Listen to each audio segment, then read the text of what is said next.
Hai, selamat siang menjelang sore. Ya, sudah sore juga di Kota Ruteng, itu pukul 15:07.00.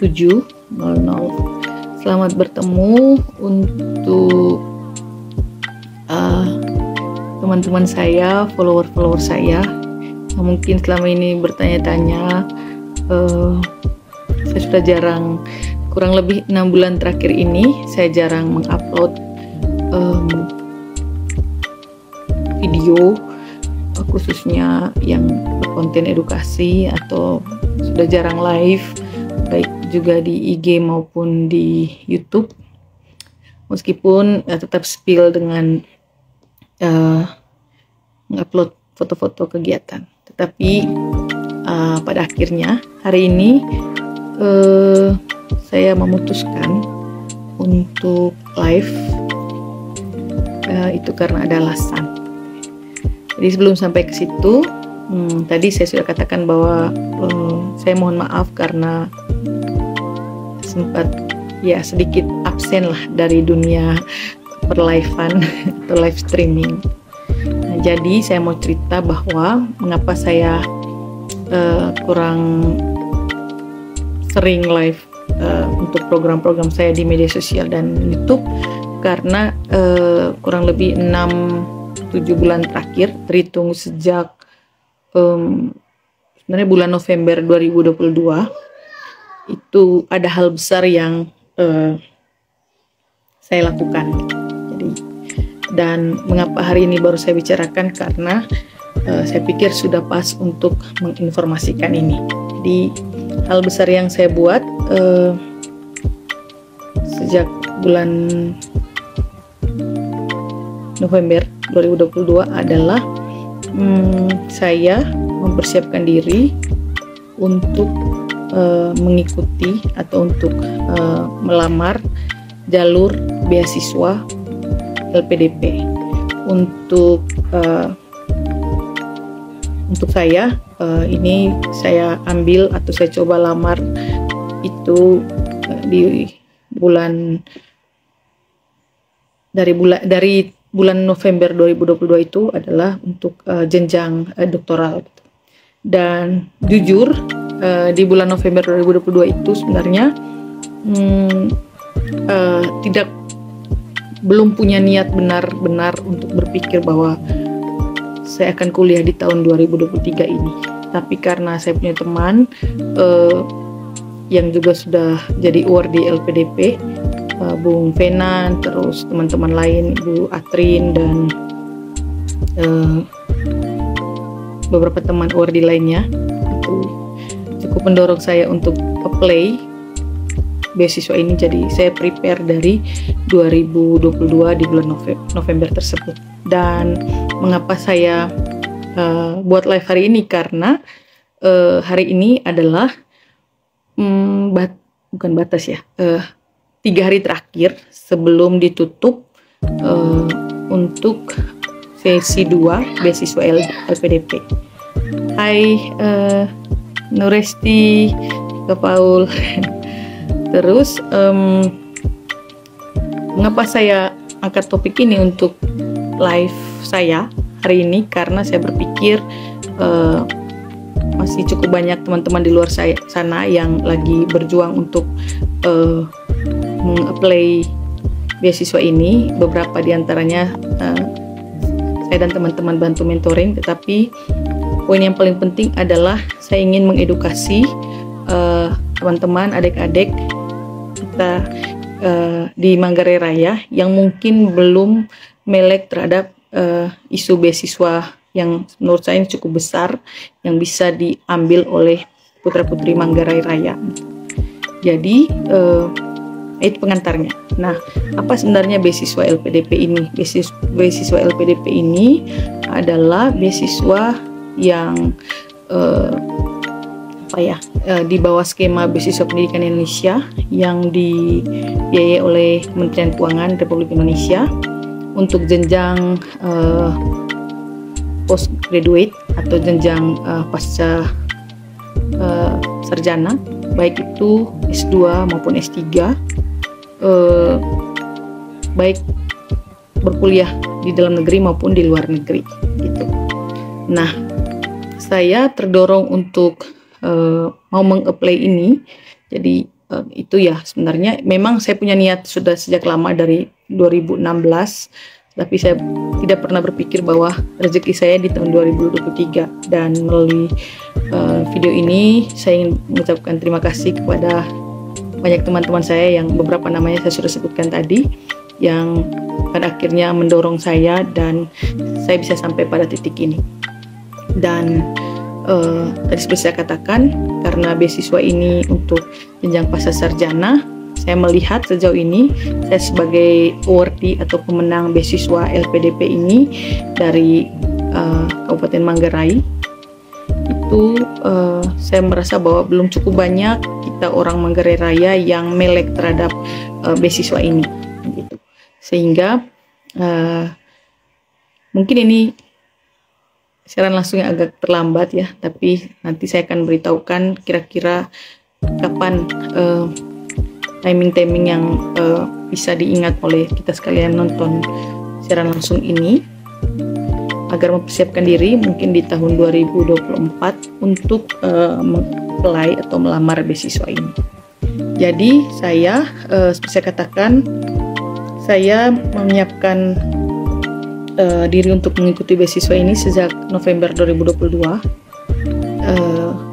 dan berencana saat itu akan apply di sesi pertama atau gelombang pertama beasiswa LPDP. Dan sekedar informasi bahwa beasiswa LPDP ini untuk jenjang pasca sarjana baik magister maupun doktoral itu setiap tahun dibuka 2 kali.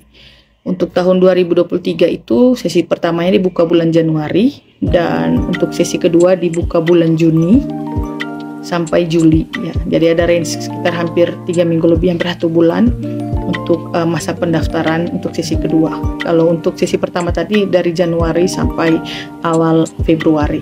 Nah, saya tarik nafas dulu, kayaknya banyak di otak yang untuk diceritakan. Nah, sudah saya katakan bahwa ada 2 gelombang itu, dan saya kebetulan karena sudah prepare atau mempersiapkan diri sejak sejak tahun 2022 di bulan November, sehingga saya memutuskan untuk mendaftar di sesi pertama gelombang 1 beasiswa LPDP ini tahun 2023, yaitu di bulan Januari. Nah, untuk lebih lengkapnya sebenarnya itu buklet atau buku panduannya itu sudah tersedia di internet gitu. Tinggal searching Google, cari buku panduan atau buklet, misalnya beasiswa LPDP tahun 2023, dan itu cukup banyak hal yang diinformasikan di situ. Tetapi yang perlu saya sampaikan bahwa mengapa kita orang Manggarai Raya atau Putra Putri Manggarai wajib untuk melek terhadap beasiswa ini, karena di beasiswa LPDP itu ada 3 skema beasiswanya. Yang pertama itu namanya beasiswa reguler, itu peruntukannya ya kalau saya katakan untuk peminat atau yang akan meng-apply dari individu-individu yang ingin mendapat kesempatan untuk kuliah di kampus-kampus besar yang punya yang istilahnya detailnya itu bisa dilihat nanti di buklet, nanti saya coba kasihkan linknya. Tapi intinya beasiswa yang skema umum itu biasanya untuk kampus-kampus besar di luar, yang juga kampus-kampus besar dalam negeri yang memiliki standar untuk masuk ke situ ya lebih tinggi gitu. Lalu ada skema kedua namanya skema LPDP targeted, itu untuk PNS, untuk TNI dan Polri. Dan yang ketiga itu namanya beasiswa afirmasi. Nah, saya lebih konsen ke beasiswa afirmasi karena ini yang saya ambil skemanya. Nah, beasiswa afirmasi itu ada beasiswa dari daerah afirmasi, dibagi lagi, ada daerah afirmasi, terus beasiswa putra putri Papua, dan beasiswa prasejahtera. Nah, kebetulan kemarin saya melihat dari skema-skema yang ada dan saya sesuaikan dengan kondisi saya, maka saya memilih beasiswa dari daerah afirmasi. Dan kebetulan lagi daerah kita, Manggarai Raya ini, Manggarai Tengah, Barat, dan Timur itu relevan untuk bisa mengapply beasiswa dengan skema daerah afirmasi. Dan ini yang menurut saya menjadi peluang bagi kita, putra-putri Manggarai Raya, untuk merebut peluang ini. Karena cukup banyak persyaratan yang menurut saya itu mempermudah kita dari daerah afirmasi untuk bisa mengambil peluang ini. Nah, terus jadi saya cerita lebih ke saya pribadi ya, karena saya ambil jalur beasiswa daerah afirmasi, maka saya mendaftar dengan skema itu. Dan mendaftar dengan skema beasiswa afirmasi, beasiswa skema daerah afirmasi itu, di situ saya memenuhi semua dokumen-dokumen yang serta prasyarat yang dibutuhkan di seleksi tahap pertama. Jadi seleksi tahap pertama itu namanya seleksi administratif, dan ini juga berlaku untuk skema-skema lain, baik itu targeted maupun reguler. Dan perlu diketahui bahwa untuk beasiswa LPDP ini, itu kita yang ingin melamar ke beasiswa ini bisa dengan dua kondisi. Apakah kita sudah punya LOA atau tidak. LOA itu letter of acceptance, di mana atau istilah lainnya bahwa surat keterangan bahwa kita sudah diterima di kampus yang akan kita lamar untuk melanjutkan studi. Begitu. Tetapi kalau tidak ada LOA atau surat keterangan kita diterima juga, beasiswa ini memungkinkan untuk itu. Namun ada perbedaan tahapan seleksi. Kalau yang dengan sudah punya LOA, di mana misalnya sebelum dia ingin mendaftar beasiswa, dia sudah duluan melamar di kampus tersebut, ikut tes masuk kampus tersebut, dan dia sudah tahu kampus ini menerima dia, maka hanya ada dua tahapan yang akan dia ikuti, baik itu yang dari skema reguler, targeted, maupun afirmasi.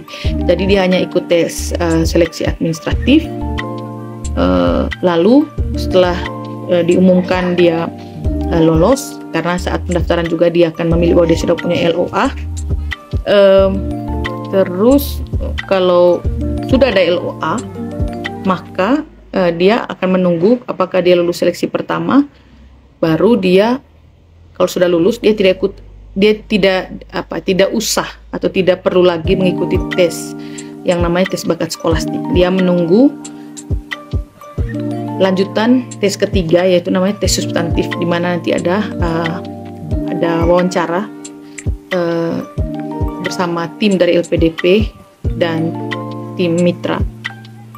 Lalu yang tanpa LOA seperti saya kondisinya, jadi saya apply atau melamar beasiswa itu tanpa LOA. Jadi saya belum melamar di satu kampus mana yang akan menjadi tujuan saya melanjutkan pendidikan, tapi saya tetap bisa melamar beasiswa ini dulu. Jadi cara berpikir saya waktu itu, saya berpikir bahwa saya harus dapat dulu beasiswanya, karena saya butuh nih beasiswa ini.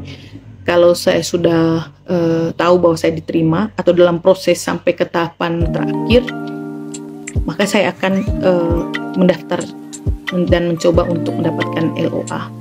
Nah, kebetulan cara berpikir saya ini didukung dengan kondisi yang dimungkinkan ketika kita melamar beasiswa ini, di mana 3 skema itu, misalnya kita sudah lulus, baik itu targeted, afirmasi maupun reguler, kita tetap akan masih diberi waktu 18 bulan untuk mendapatkan LOA. Jadi saya berpikir, kenapa saya tidak ambil kesempatan itu? Karena saya cukup percaya diri bahwa saya akan diterima di kampus tujuan saya gitu. Jadi saya harus kejar dulu beasiswanya. Karena juga saya berpikir kampus tujuan saya untuk jenjang doktoral ini saya akan kembali ke kampus waktu saya kuliah S2.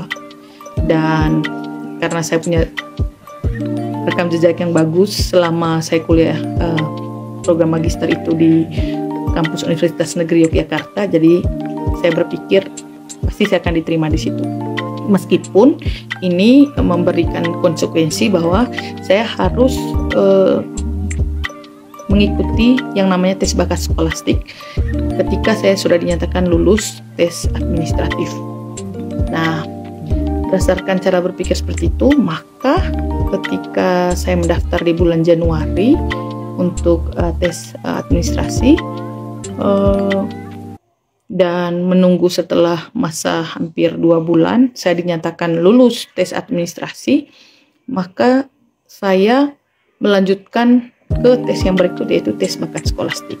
Nah, sebelum kita sampai ke situ, saya ingin menjelaskan bahwa sesuai dengan buku panduan tadi yang saya singgung di awal, di tes seleksi administratif ini ada beberapa dokumen penting yang perlu kita persiapkan.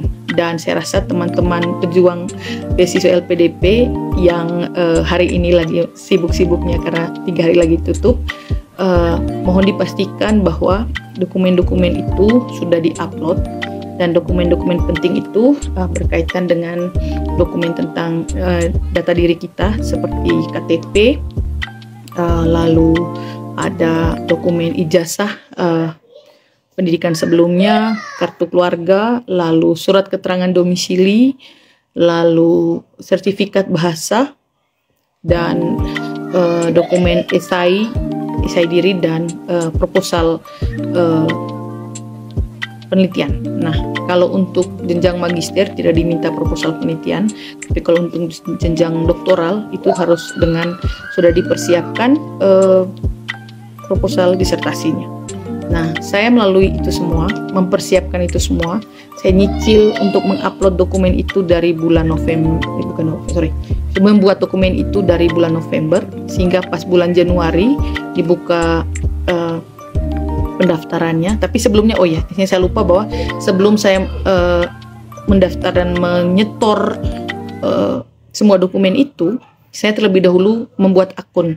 Jadi akun itu saya buat bulan November. Jadi akun itu kita bisa buat meskipun kita belum apply atau ingin melamar beasiswa. Jadi kita buat duluan. Jadi saya diarahkan oleh teman-teman untuk membuat akun dulu di akhir tahun 2022 itu, sehingga pada bulan Januari 2023 pas pembukaan beasiswa itu saya tinggal mengupload atau menyetor dokumen-dokumen yang ditagih.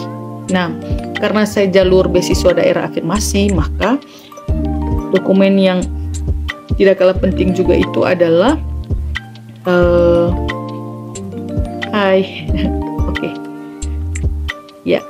Juita, sebentar ya. Dokumen yang tidak kalah penting itu adalah ini, surat keterangan domisili yang menunjukkan bahwa kita berada di daerah afirmasi kurang lebih selama 10 tahun terakhir. Dan itu saya buat dapat surat pengantarnya dari RT dan dibuat di kelurahan, dan itu yang menunjukkan bahwa benar-benar kita adalah orang dari daerah afirmasi. Terus terus sertifikat bahasa. Nah, ini pada akhirnya saya perhatikan selama saya proses mengapply beasiswa ini, dan sekarang membantu teman-teman yang akan mengapply beasiswa ini di sesi kedua atau gelombang kedua. Maka itu yang kadang terlambat untuk disadari bahwa beasiswa ini membutuhkan juga tagihan sertifikat bahasa. Kalau untuk skema beasiswa LPDP daerah afirmasi, maka sertifikat bahasanya itu tidak harus IELTS dan TOEFL, tapi bisa dari sertifikat dari lembaga bahasa seperti dari TOEP atau dari Duolingo. Itu kalau dibaca di buku panduan itu dimungkinkan dengan syarat kalau saya tidak salah 450 ya skornya gitu. Terus kebetulan saya sudah punya itu, dan ya yang saya pakai TOEIC karena sertifikat itu kebetulan saya dapat sebelumnya untuk pengurusan sertifikasi dosen. Jadi saya punya itu dan masih berlaku 2 tahun. Jadi masa berlaku sertifikat bahasa itu kan 2 tahun sejak terbit. di waktu itu belum sampai setahun, jadi saya bisa pakai dan saya lihat skor saya sangat memenuhi, sehingga saya daftar itu menjadi dokumen penting yang saya upload juga di seleksi administrasi. Lalu yang tidak kalah penting adalah esai tentang komitmen kita kembali setelah kuliah dan rencana studi kita. Itu bunyi esainya, nanti sebentar saya spill ya apa yang paling penting dibahas dalam esai itu. Juga proposal disertasi.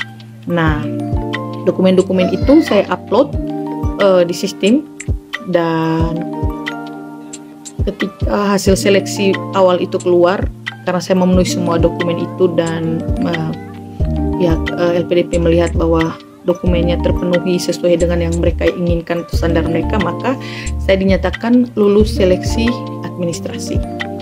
Nah, lalu sebelum sampai saya bicarakan ke tahap berikut, saya tes bakat skolastik, karena ini sekarang yang lebih relevan. Ada banyak teman-teman yang sedang mempersiapkan dokumen-dokumen tersebut, baik yang untuk jenjang magister maupun doktoral.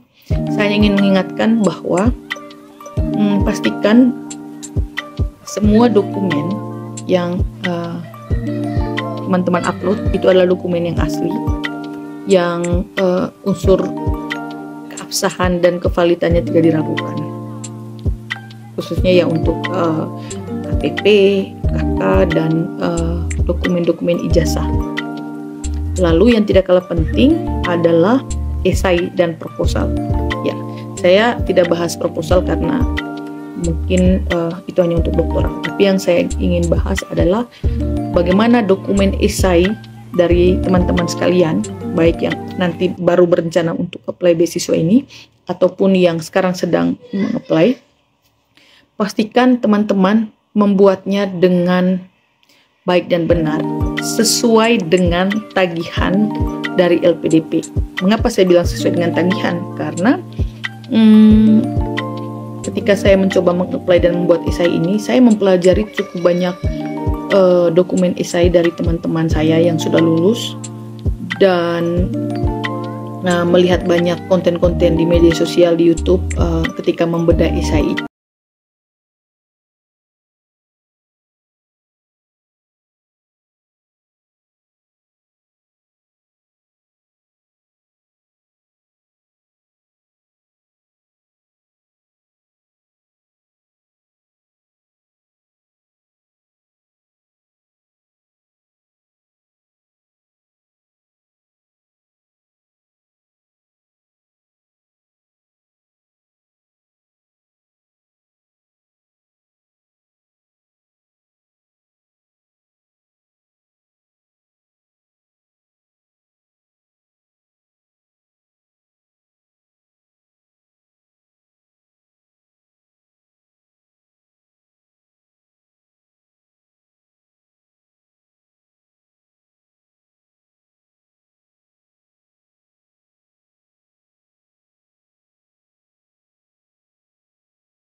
Bahwa masih cukup banyak kalimat-kalimat atau narasi yang tidak dibutuhkan versi LPDP gitu. Dalam arti menulis terlalu banyak planning dari awal esai sampai terakhir.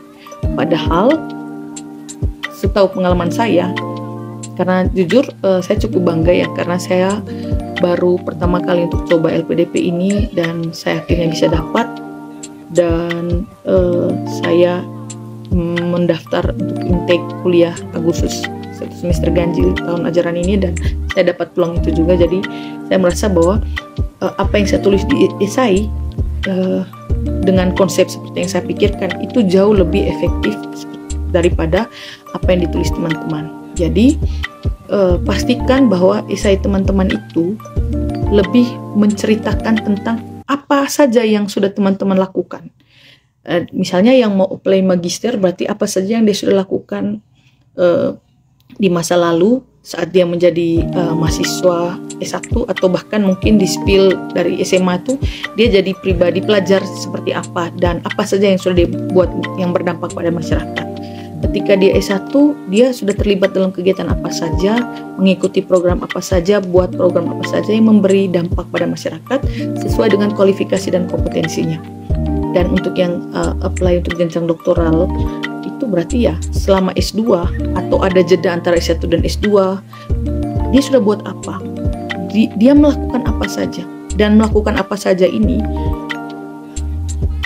jangan semua hal yang kita lakukan itu tuh kita tulis, tapi pastikan kita memilah mana nih yang benar-benar yang sudah kita lakukan ini ada kaitannya dengan kualifikasi dan kompetensi kita sesuai dengan bidang keahlian yang kita kuasai, plus kita juga kaitkan dengan apakah yang sudah kita lakukan ini menjawabi isu-isu atau kesenjangan atau gap atau problem di masyarakat yang nanti akan kita coba tuntaskan dengan studi kita di jenjang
Prodi Pendidikan Guru Sekolah Dasar. Saya meneliti tentang topik-topik pendidikan dasar dan terlibat dalam kegiatan pengabdian masyarakat yang concern di bidang pendidikan dasar. Nah, sehingga ketika saya akan mau kuliah lagi di jenjang doktoral, topik disertasi saya itu masih ada kaitannya dengan menuntaskan permasalahan pembelajaran di jenjang pendidikan dasar. Dengan kebetulan saya angkat variabel model dan perangkat pembelajaran STEM PJBL. Nah, dan dengan rumusan atau isian esai saya seperti itu sesungguhnya membantu saya membranding diri saya bahwa saya ini sudah buat sesuatu loh di masyarakat gitu. Saya menunjukkan bahwa saya punya konten di YouTube yang ada program 2 layar 2 cerita. Saya juga punya komunitas namanya Tumbuh Bersenyawa, dan komunitas itu saya buat waktu pandemi untuk meminimalisir kondisi learning loss untuk siswa sekolah dasar dan sekolah menengah pertama gitu. Jadi berdasarkan hal itu yang saya tulis sebagai dengan rincian yang saya tulis adalah aksi-aksi nyata yang sudah saya buat dan bukan baru rencana, maka itu menguatkan saya untuk dilirik oleh LPDP, untuk dilihat bahwa orang ini sudah berdampak di masyarakat. Nah, oleh karena itu ini yang mungkin perlu saya tekankan untuk mungkin ada yang menonton sekarang dan nanti teman-teman yang sedang mencoba menuntaskan esainya untuk mengapply di beasiswa LPDP ataupun yang baru rencana untuk mengapply beasiswa ini, pastikan untuk menulis hal-hal yang saya sudah jelaskan tadi, sehingga itu bisa menjadi branding kita, atau branding kita tentang kita ini siapa sebenarnya, sehingga mengapa kita layak untuk diterima atau menerima beasiswa ini, dan seberapa besar kita akan mempertanggungjawabkan beasiswa ini nanti untuk lingkungan masyarakat. Gitu. Oke, itu spill tentang esai, dan semoga teman-teman yang sedang berjuang mendapatkan pencerahan, dan yang belum mungkin dengan menonton konten ini bisa menggugah niat dan keinginan teman-teman, adik-adik mahasiswa saya yang sudah menamatkan di jenjang sarjana untuk bisa melanjutkan pada jenjang berikutnya. Oke, lalu saya lanjutkan. Itu di tahapan pertama seleksi administratif, saya menuliskan itu semua dan saya dinyatakan lulus. Lalu di sekitar bulan Maret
bisa kita samakan dari tahun sebelumnya dan tahun sekarang atau nanti tahun depan gitu.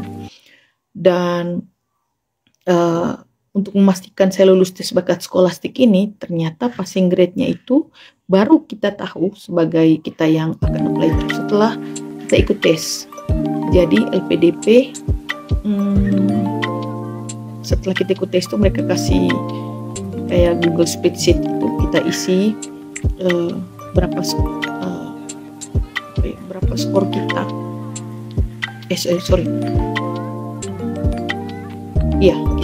Kita isi berapa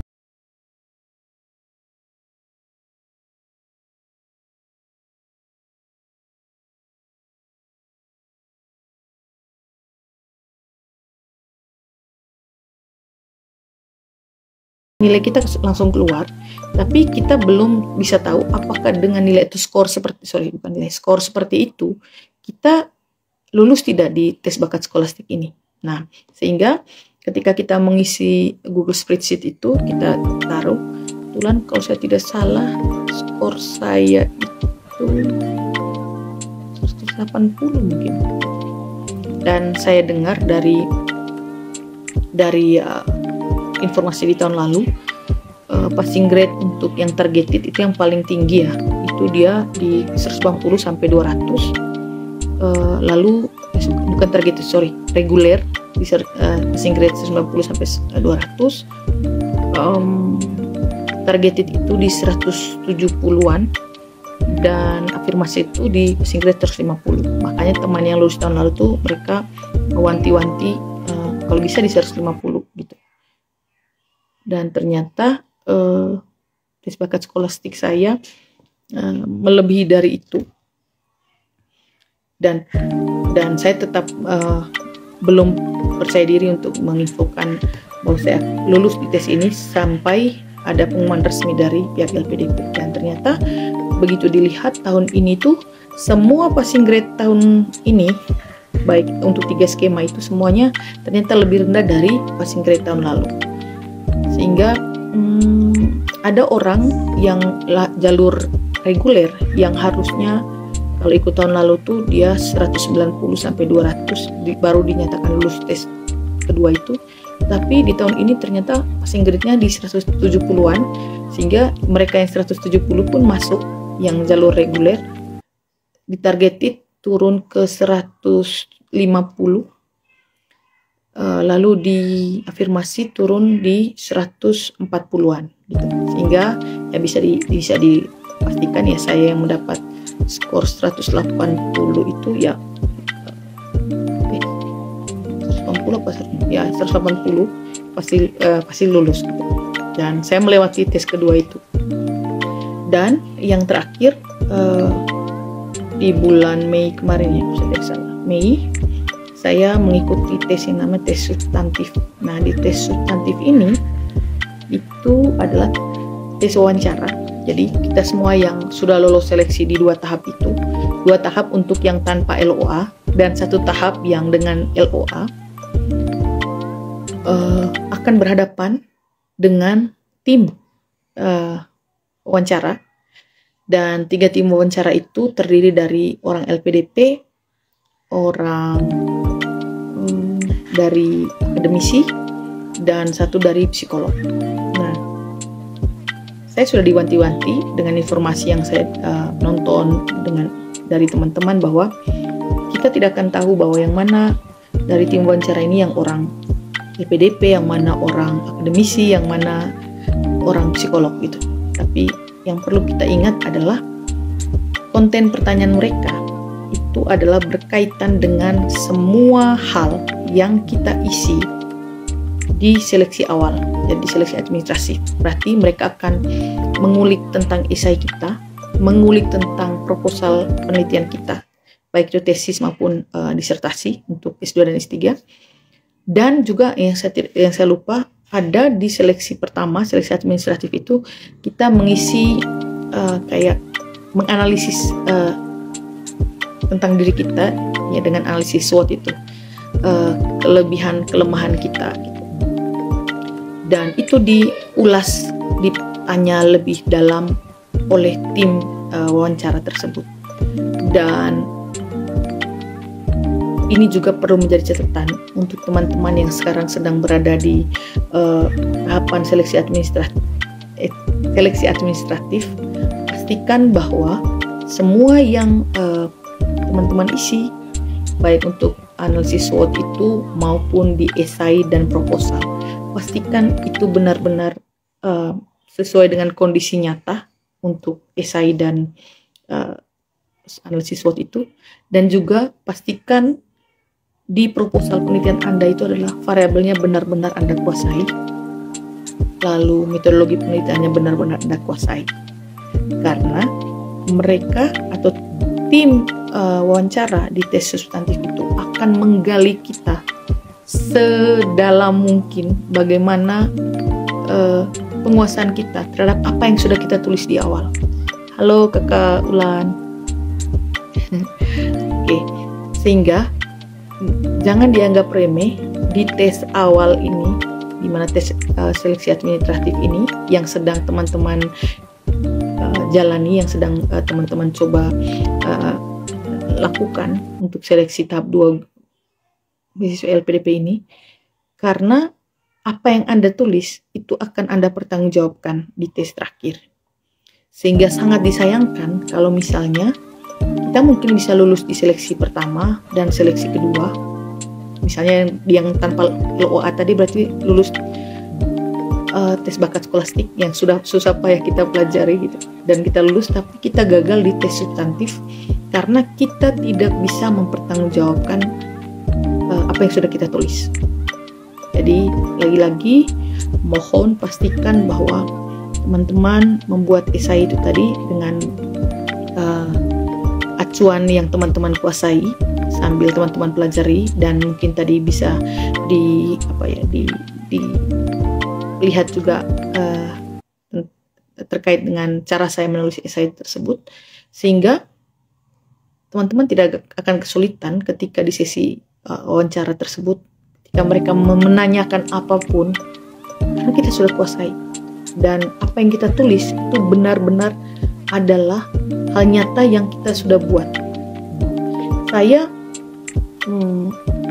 sepengalaman saya cukup banyak digali tentang apa itu komunitas tumbuh bersenyawa. Karena saya menulis, saya membuat itu, saya menginisiasi itu bersama saya punya anak gadis bulan ini gitu. Lalu mereka tanya, kenapa buat itu? Apa dampaknya untuk lingkungan? Terus mereka tanya lagi, bagaimana kamu punya rencana studi? Topik penelitianmu apa? Mengapa pilih topik itu? Variabelnya apa sih yang kamu mau ukur apa? Nanti hasil penelitian itu manfaatnya untuk masyarakat apa? Nah, kalau kita sejak sekarang tidak bisa memaparkan itu di esai kita atau di proposal kita, khususnya proposal studi kita, maka ya butuh usaha ekstra nanti untuk mempertanggungjawabkan di sisi terakhir yaitu tes substantif. Oleh karena itu, meskipun ini tidak mengurungkan niat ya, tapi ini perlu saya wanti-wanti karena ini lagi 3 hari batas deadline ditutup sesi atau gelombang 2 di sisi LPDP, sehingga tolong teman-teman saya, adik-adik saya, menti-menti saya yang sudah saya mentoring, yang mungkin akan nonton dan sempat nonton nanti, jangan lupa yang sudah saya ingatkan itu ya. Oke, dan itu tadi alasan mengapa saya kurang berinteraksi di media sosial untuk membuat konten-konten beberapa menit terakhir ini, karena saya sibuk untuk mengurus itu. Dan puji Tuhan, kesibukan saya, energi saya, dan semuanya itu terbayarkan ketika saya pada akhirnya di bulan Juni itu mendapatkan pengumuman saya berhak untuk mendapatkan beasiswa ini. Dan puji Tuhan juga saat sesi antara setelah tes bakat skolastik dan akan tes substantif terakhir itu, saya juga sudah melamar untuk tes masuk di kampus tujuan saya, yaitu Universitas Negeri Yogyakarta. Dan juga pada akhirnya setelah pengumuman penerimaan saya untuk mendapatkan beasiswa ini keluar, saya juga dinyatakan lulus tes masuk untuk bisa jadi mahasiswa di Universitas Negeri Yogyakarta. Dan sekarang saat ini saya sudah di tahapan saya sudah menjadi awardee LPDP, yaitu orang yang menerima beasiswa ini. Plus juga saya sudah jadi bukan camaba lagi ya, tapi mahasiswa baru Universitas Negeri Yogyakarta, dan akan kuliah bulan Agustus, tanggal 14 Agustus 2023. Tapi karena saya adalah awardee LPDP, maka sebelum kuliah kami wajib mengikuti ada namanya kegiatan persiapan keberangkatan dan kegiatan ya kayak pengayaan untuk afirmasi untuk kami yang awardee dari skema beasiswa afirmasi itu di Jakarta, dan mungkin akan di Bandung untuk pengayaan afirmasi. Dan itulah buah manis dari kesibukan selama ini untuk berhenti membuat konten. Tapi saya sudah terus ingatkan dalam diri, setelah di tahapan nanti, maksudnya di tahapan sekarang, kalau saya lulus semuanya dan semuanya lancar sesuai dengan apa yang saya harapkan, maka saya akan mencoba berbagi. Dan itu tadi semua hal yang sudah saya jalani, dan semoga ini menginspirasi adik-adik di luar sana, teman-teman di luar sana yang mungkin masih punya semangat untuk melanjutkan kuliah lagi di jenjang magister atau doktoral. Silahkan, beasiswa LPDP ini kalau misalnya teman-teman membaca atau ya ingin spill apa sih keunggulannya, maka unggulannya adalah kita akan dibiayai full founded ya, dibiayai penuh untuk uang kuliah dan biaya hidup kita, serta ada dana plus-plus lainnya termasuk biaya untuk kita riset dan transportasi dan lain sebagainya. Lebih lengkapnya bisa dilihat di booklet. Dan ini tentu jadi peluang kita untuk kita yang mungkin agak kesulitan untuk melanjutkan studi dengan uang sendiri, tapi ini juga tentu menjadi peluang karena pemerintah Indonesia melalui Lembaga Beasiswa Pendidikan Indonesia LPDP memberikan peluang itu. Jadi ayo kita Putra Putri Manggarai Raya, Putra Putri NTT, manfaatkan ini sebaik-baiknya. Kalau belum bisa dikejar untuk tahap 2 ini di bulan Juni, berarti kita siapkan diri di tahun ini untuk apply di sesi pertama bulan Januari 2024 nanti. Dan berharap konten ini bisa sedikit membantu ya untuk teman-teman yang mungkin masih belum benar-benar